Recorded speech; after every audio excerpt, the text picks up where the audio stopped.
and welcome to BigJollyPolitics.com and our 2014 Republican primary candidate interviews. I'm David Jennings, and today I'll be talking to Colonel Jim Engstrand. Colonel Engstrand is running for Congress in District 36, which is my home district. The uniqueness of the district lies in its diversity. It is such a large geographical area that you have a mix of urban, suburban, and rural areas. Business runs the gamut from the space industry to petrochemical to lumber to ranching to farming to seafood. Throw in a little sport fishing on the bay in Toledo Bend, and you begin to get an idea of just how diverse this district is. Good to have you on BigJollyPolitics.com, Colonel. How are you today? David, it's a great day here in the district. We're actually in Hardin County today, doing great, and I really want to say thank you so much for the opportunity to share with your readers and your listeners a little bit about our campaign and what we stand for. Awesome. Well, I'm looking forward to it too, and I'm learning about it. Like I said, it's my district, so I've got to make a decision on who to vote for, and so it's Absolutely. very important for me to find out what I can, and it's important for our readers and listeners. So why don't we start? Just take a few minutes, however long you want, and just introduce yourself to the viewers at Big Jolly Politics. Stuff like where you grew up, what schools you went to, are you married? Your children, your occupation, where you live, just who are you, basically. Absolutely. Well, thank you so much. As you mentioned, I am a colonel in the U.S. Army Reserve, but I want to talk a little bit about my background. I grew up on a dairy farm up in the Midwest, Wisconsin to be exact. My parents are still up there. My kids are still up there. I myself in high school was a herdsman on several dairies. I actually owned a small herd of cattle. But at a young age, as I moved out of home and started doing that, I was 16, went into college, and as I got into college, I joined the military, became an infantry soldier, and I went from that and actually in college became an officer in the infantry, and then eventually, a few years later, transferred into the Medical Service Corps, where I've served for now 26 years. I was promoted to full colonel here back in 2011. I served in Iraq as a deputy division surgeon, but I also am an entrepreneur. I've run several small businesses here in Texas, a lot of consulting for national defense, as well medical operations for occupational health businesses. That's what I do that's my livelihood. I have 3 kids. We have 3 grandchildren. And it's kind of amazing. I was just thinking how fast time goes by. My youngest, my baby, he's 22. He'll be 23 here shortly in March. And then my grandchildren, my first is 4. And then my grandson just turned a year in November. Boy, time goes by fast. It does, doesn't it? It does, yes. So that's a little bit about me. Okay, yeah, I have an 18-month-old granddaughter, just one, and so I know how much fun they are now. It sure is. It's It's true amazing what when they they say. say grandpa. It really is. Well, just a little bit. Unfortunately, today in today's society, the military has been kind of overlooked, and so I don't think a lot of people know just how high the position of colonel is. Can you tell us just a little bit about that position and what it means? What it would be a similar position in the corporate world, and I mean, it's a huge job. It is, and David, in the military, you have what's called a lieutenant colonel, which is a light colonel, and then you have a colonel, and then the next level of rank is general officer. So I'm right Yeah. below a general officer, and you look at a full colonel as sort of being a chief of staff an executive level position. For example, right now, what I serve as is the uh, deputy. I'm the deputy for a program. I'm the deputy director of the National Disaster Medical System for the Active Army, which has 6 large hospitals across the country. One out in Hawaii, 2 in Texas, uh, one over in Georgia, one up in South Carolina, another in Puget Sound. And my job is to work with all of those federal coordinating teams when we have disasters. So if you can imagine, it's a pretty much an executive level position, a pretty broad scope, strategic outlook position. So that kind of gives you a little background of what I do with the military and what the level of position is. Yeah, I appreciate you telling us that because, like I said, unfortunately for us as a country, a lot of that has been lost. So let's put it back in perspective. Yeah. So what drives you to, what brings you, what draws you to politics? Have you ever been in an elected position? Just a little bit about why you want to do this. Well, David, I've been involved in grassroots since a young man. I've always felt the civic duty to get out there and be a part of society. And I find voting to be something that we absolutely must do. But even more, I believe we need to educate ourselves when we go to the polls. Who are we voting for and what are we voting for? So part of that responsibility is paying attention as well. I've never held elective office, political office. I've served in the grassroots as a what they call a basic political organizational unit or a county co-chair. I have done that work. I always like to say I've fed the elephant and I've cleaned up his messes. I am a Republican, and so I've done that for over 2 decades. I've got a number of friends who have helped get elected to political office. I myself, having served in the military, I've always put that as sort of the primary service that I gave my nation and my state and where I lived. I always made sure I was involved in the political scene. I do get involved in other civic organizations such as the Christian Coalition of America Texas chapter. The last 2 years since the last election, I actually I've been helping rebuild that here in Texas. So not just politics, but also other areas. And one of those things that I mentioned and the importance of it is getting back to our basic moral virtues and values of Christian belief systems that are the underpinnings to those things. And I believe that's what our party was founded on, and as well our country. And that's why I've gotten involved and chose to get involved with this election and the last election. Okay. Yeah, in the last election, you ran for the same district. So let's talk about Yeah, CD36 a little bit. Like I mentioned, it's pretty diverse.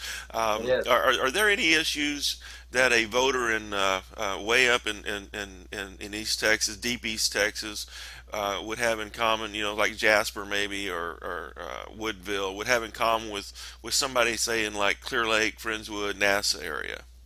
Absolutely. And David, it really, this is a wonderful district, and the diversity of it makes it so strong and unique. And the thing that I think everybody in this district has in common is that rugged, independent love of their freedoms and their ability to live a more free lifestyle.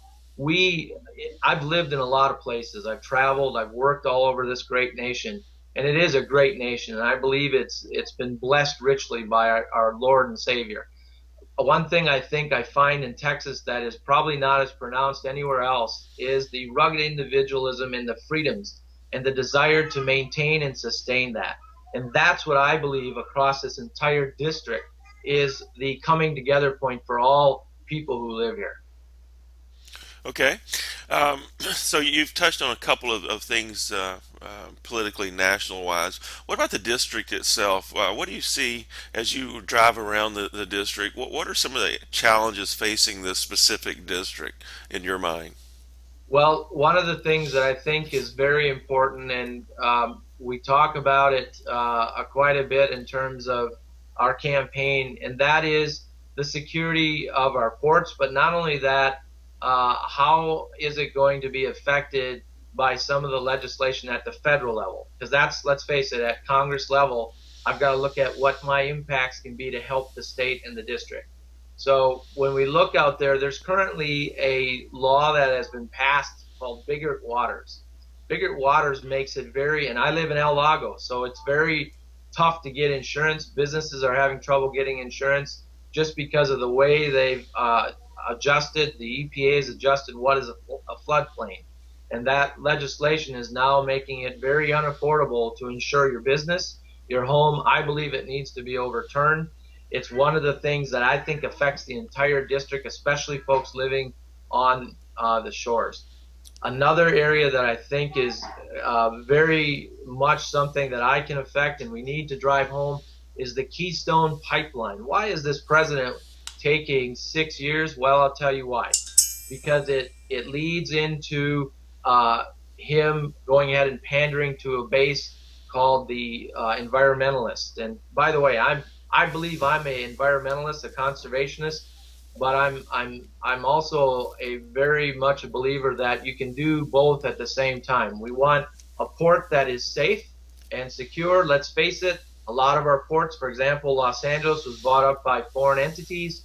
We need to be careful as our prominence here in the port grows from the Panama Canal and the work there. We need to make sure that we keep that a entity owned by American business, I believe anyway, but also it's got to be secure. A port can be breached just like any venue of transportation with terrorists. And I have a lot of experience there in working with national disaster and how to address that. And that's one of the things I'm concerned about.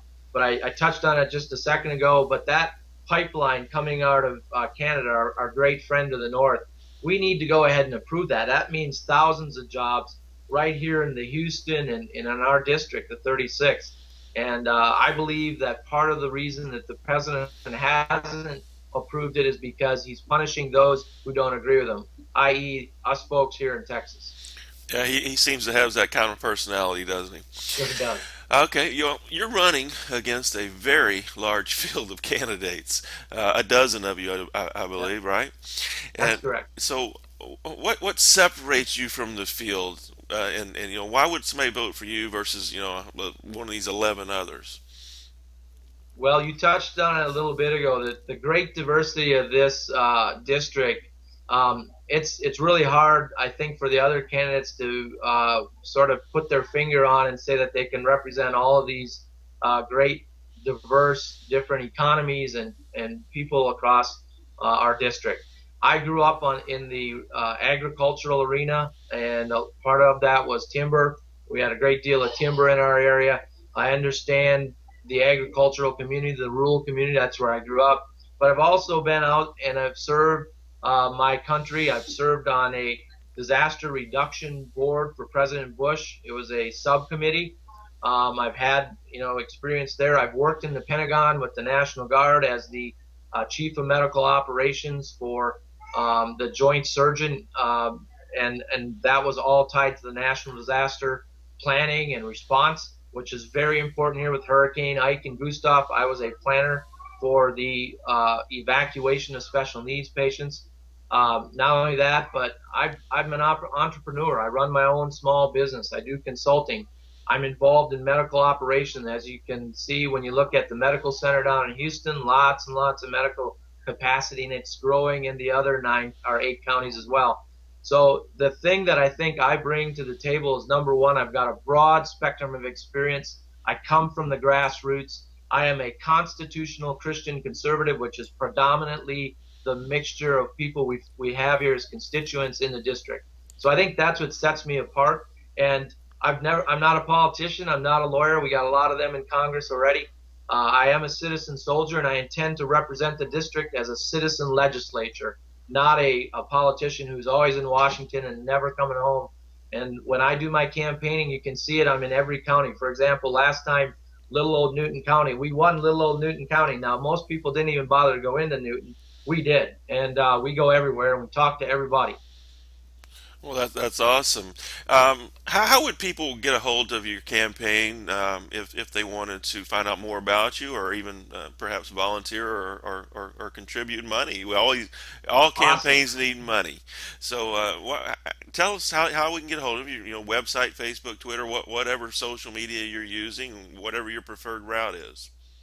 Well, we have a great website that has a number of different positions that I've written white papers on and where I stand on the issues, and that's www.engstrand.forcongress.com.